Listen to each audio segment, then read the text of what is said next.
Hello everyone, welcome back to my channel. आज हम class 12 English Vistas का chapter the Tiger King detail में पढ़ेंगे। ये chapter exam point of view से बहुत इंपॉर्टेंट है। इस चैप्टर में ऑथर हमें बताते हैं चाहे इंसान कितना भी पावरफुल क्यों ना हो, नेचर और डेस्टिनी से कभी नहीं जी सकता। इस चैप्टर की ऑथर हैं काल्की। वो एक तमिल लैंग्वेज की बहुत फेमस नॉवलिस्ट, जर्नलिस्ट और फ्रीडम फाइटर भी थी। Before we start the story, सबसे पहले टाइटल समझते हैं। टाइगर किंग का मतलब है वो किंग जो टाइगर्स का किंग बनने की कोशिश करता है। लेकिन आयरनी देखिए, उसकी किस्मत देखिए, जिस टाइगर को वो अपना दुश्मन समझता था, आखिर में वही टाइगर इनडायरेक्टली उसकी मौत का रीज़न बन जाता है। इसी आयरनी के अराउंड पूरी स्टोरी घूमती है। स्टोरी स्टार्ट होती है। चैप्टर की शुरुआत ही बहुत इंटरेस्टिंग लाइन से होती है। ऑथर डायरेक्टली रीडर को बता देती हैं टाइगर किंग मर चुका है।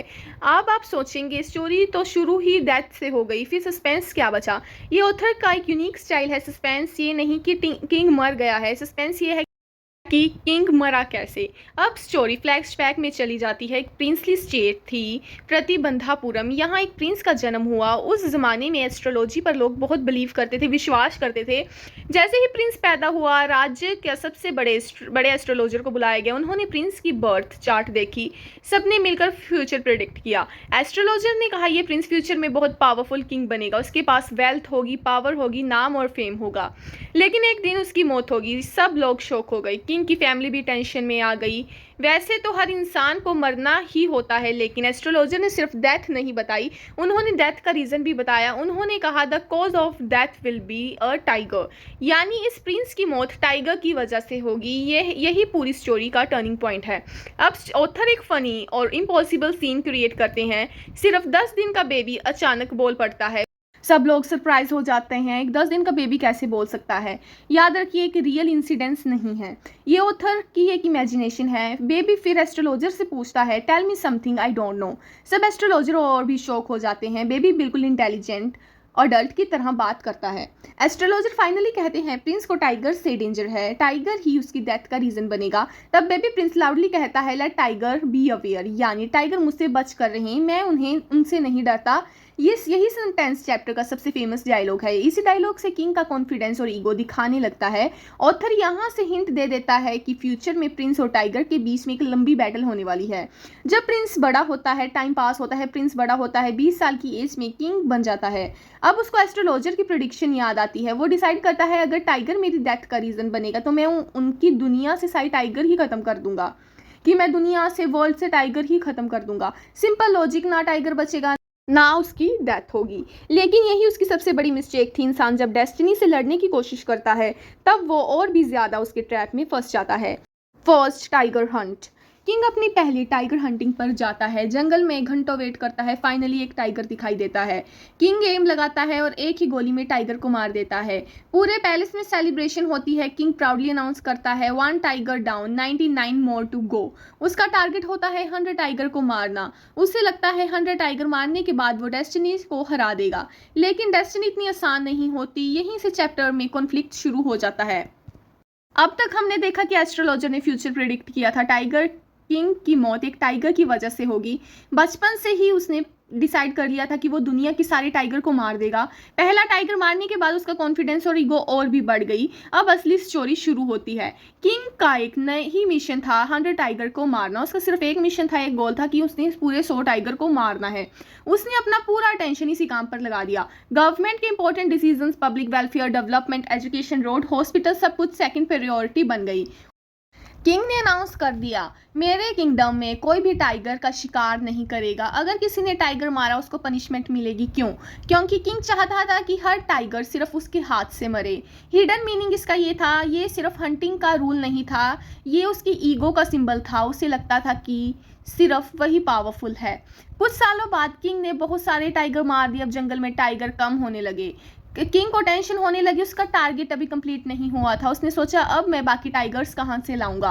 अब किंग ने एक अजीब डिसीजन लिया। उसने लव मैरिज, अरेंज मैरिज का नहीं, उसने प्रैक्टिकल मैरिज की। उसने पता लगाया किस किस प्रिंसली स्टेट में सबसे ज़्यादा टाइगर हैं। उसने उसी स्टेट की प्रिंसेस से शादी की। नॉर्मल इंसान पार्टनर चूज करते हैं नेचर, अंडरस्टैंडिंग और फैमिली देखकर, लेकिन टाइगर किंग ने वाइफ नहीं टाइगर फॉरेस्ट चूज किया। ऑथर यहाँ किंग की फुलिश थिंकिंग और ह्यूमर क्रिएट करते हैं। मैरिज के बाद जब भी वो किंग अपने ससुराल जाता, वो फैमिली से मिलने से पहले जंगल चला जाता। हर विजिट में कई टाइगर मार देता। उसका टारगेट धीरे धीरे कंप्लीट होने लगा। किंग बहुत खुश था। उसको लगने लगा डेस्टिनी उसे कभी नहीं हरा सकती। लेकिन ऑथर बार बार हिंट दे रहा है कि ओवर कॉन्फिडेंस कभी अच्छा नहीं होता। एक दिन एक ब्रिटिश ऑफिसर प्रतिबंधपुरम आया। टाइगर हंटिंग का बहुत शौक था। उसने किंग से रिक्वेस्ट की, मैं एक टाइगर शूट करना चाहता हूँ। किंग ने सीधा मना कर दिया। वाई? किंग किसी और को टाइगर मारने का चांस नहीं देना चाहता था। हर टाइगर उसका टारगेट का पार्ट था। ऑफिसर ने फिर कहा, ठीक है, मैं टाइगर को नहीं मारूंगा, मैं सिर्फ उसके साथ फोटो खिंचवा लूंगा। लेकिन किंग ने इस रिक्वेस्ट को भी रिजेक्ट कर दिया। किंग को डर था, अगर उसने एक बार परमिशन दे दी तो लोग कहेंगे कि टाइगर हंटिंग का क्रेडिट ब्रिटिश ऑफिसर को मिला। किंग की ईगो इस बात को एक्सेप्ट नहीं कर सकती थी। अब प्रॉब्लम ये थी, ब्रिटिश ऑफिसर को मना करना डेंजरस था। उस टाइम पर इंडिया पर ब्रिटिश रूल था। अगर ऑफिसर नाराज हो जाता तो किंग की पोजीशन भी डेंजर में आ सकती थी। किंग ने सोचा क्या करूं, तब दीवान ने एक सॉल्यूशन दिया। किंग ने ब्रिटिश ऑफिसर की वाइफ को 50 एक्सपेंसिव डायमंड रिंग भेज दी। उससे लगा कि वो सिर्फ एक रिंग रखेगी, लेकिन ऑफिसर की वाइफ ने सारी 50 रिंग्स ही रख ली और थैंक यू भी बोल दिया। किंग को बहुत बड़ा फाइनेंशियल लॉस हुआ, लेकिन उसका किंगडम बच गया। ऑथर यहाँ ब्रिटिश ऑफिसर की ग्रीड और किंग की हेल्पनेस दोनों दिखाते हैं। टाइम बीतता गया। किंग एक एक टाइगर मारता गया। फाइनली उसने 99 टाइगर मार दिए। अब सिर्फ एक टाइगर और चाहिए था। बस एक टाइगर के बाद उसे लगा था कि वो डेस्टिनी को हरा देगा, लेकिन पूरे किंगडम में एक भी टाइगर नहीं बचा।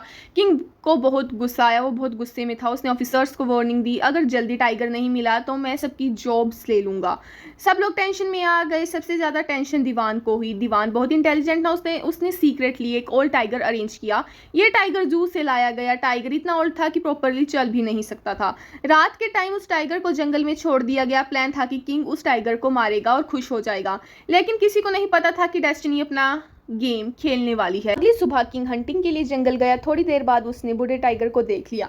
किंग बहुत एक्साइटेड हो गया। उसने बिना टाइम वेस्ट किए गन उठाई, एम लगाया और फायर कर दिया। धम, टाइगर नीचे गिर गया। किंग को लगा फाइनली मैंने 100 टाइगर भी मार दिया। किंग बहुत खुश हुआ। उसने प्राउडली अनाउंस किया, astrologer were wrong, destiny has lost, I have von. उसे लगा कि अब भी उसकी लाइफ सेफ है, वो उसे कोई भी कुछ नहीं कर सकता। उसे लगा अब उसकी लाइफ सेफ है। उसने जंगल छोड़ दिया और पैलेस वापस चला गया। लेकिन यहाँ ऑथर सबसे बड़ा ट्विस्ट देते हैं। सच क्या था? टाइगर मरा ही नहीं था, गोली उसके पास से निकल गई थी। टाइगर सिर्फ शौक की वजह से गिर गया। किंग के जाने के बाद हंटर टाइगर के पास आए। उन्होंने देखा टाइगर अभी भी जिंदा है। सब डर गए। अगर किंग को पता चल गया तो टाइगर जिंदा है तो सबकी जॉब चली जाएगी, इसलिए एक हंटर ने क्वाइटली टाइगर को गोली मार दी। अब टाइगर सच में मर गया। उसकी बॉडी प्लेस से ले जाई गई। किंग को लगा कि उसी ने टाइगर मारा है और उसने विक्ट्री सेलिब्रेट करना स्टार्ट किया अपनी। किंग ने सोचा अब मैं दुनिया का सबसे पावरफुल किंग हूँ। उसने एस्ट्रोलॉजर की प्रेडिक्शन को गलत प्रूव कर दिया। किंगडम में सेलिब्रेशन हुई। किंग रिलैक्स हो गया। उसे लगने लगा उसको किसी भी टाइगर से खतरा नहीं है, लेकिन डेस्टिनी चुपचाप अपना काम कर रही थी। कुछ समय बाद किंग के बेटे का 3rd बर्थडे आया। किंग ने उसके लिए एक गिफ्ट लेने मार्केट गया। उसने एक वुडन टाइगर टॉय देखा। टॉय सिंपल था और उसने वो खरीद लिया, पर वो थोड़ा सा रफ था। क्रेविंग भी अच्छी नहीं थी उसकी, वुड थोड़ी रफ थी। दुकान वाले ने उसकी बहुत ज़्यादा प्राइस बताई, लेकिन किंग ने बिना बार्गेनिंग किए टॉय खरीद लिया। उसने सोचा मेरे बेटे को टाइगर पसंद आएगा। बर्थडे के दिन किंग अपने बेटे के साथ वुडन टाइगर टॉय के साथ खेल रहा था। टॉय की वुड रफ थी। उसके हाथ में छोटा सा वुडन चुभ गया। किंग ने इस बात को सीरियस नहीं लिया। उसने सोचा इतनी सी चोट है, लेकिन कुछ दिनों बाद इन्फेक्शन हो गया। हाथ में स्वेलिंग आ गई।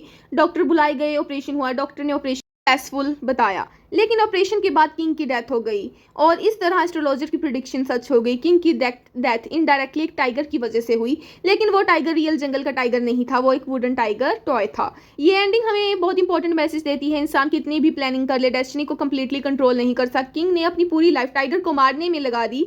उसने 99 रियल टाइगर को मारा। 100 टाइगर के लिए सब कुछ दाव पर लगा दिया, लेकिन जिस चीज़ से उसने कभी डेंजर एक्सेप्ट ही नहीं किया था, वही उसके डेथ का रीज़न बन गई। सो और इसी के साथ टाइगर किंग की कहानी खत्म होती है। ये सिर्फ एक टाइगर किंग की स्टोरी ही नहीं, ये ego, destiny, fear, misuse of power, irony की कहानी है। ऑथर हमें बताते हैं कि चाहे इंसान कितना भी पावरफुल क्यों ना हो, नेचर और डेस्टिनी के सामने हार ही जाता है। अगर आपको ये एक्सप्लेनेशन अच्छी लगी हो तो चैनल को लाइक करें, सब्सक्राइब करना मत भूलिए। आप मिलते हैं नेक्स्ट चैप्टर के साथ। Thank you for watching my video.